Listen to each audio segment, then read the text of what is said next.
Тетово веќе втора недела е со 10 часовни рестрикции во водоснабдувањето. Горните делови на градот пак вода имаат едва и по неколку часа дневно. Трпко и Сирма Димитриевски живеат сами, стари се и без вода им е навистина тешко.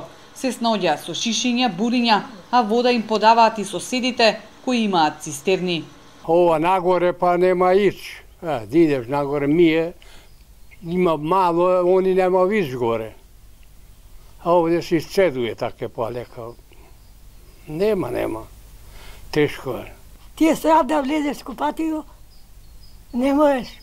Вода не греемо. Имамо грејач, ама вода немамо. Ние страх да останемо таке.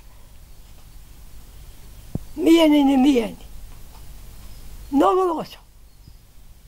Ја и не можам да истрпим.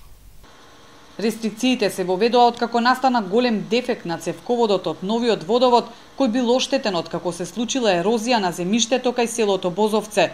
Токму на ова предупредува еколошките здруженија. Изградбата на малите хидроцентрали на Шарпланина веќе го земаат данокот. Имаат испратено и писмо до премиерот, но одговор нема. Директорот за животна на инспекторатот за животна средина Ана Петровска во месец ноември предупреди дека со изградбата на ова хидроцентрала во Шарпланина, поточно во Лешница, постои можност за загадување на водите или водоснабдувањето на градот Тетово со вода. И токму денес ние се соочуваме со овие последници.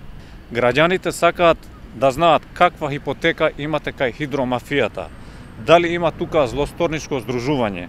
Алчноста за пари не може да биде над здравјето на луѓето и животната средина. Деловите за новиот цевковод се однесени, но поради непристапниот терен дефектот се уште не може да се санира. Во водовод минатата недела најавија дека тој ќе биде саниран викендов, но веќе не ни поставуваат рокови.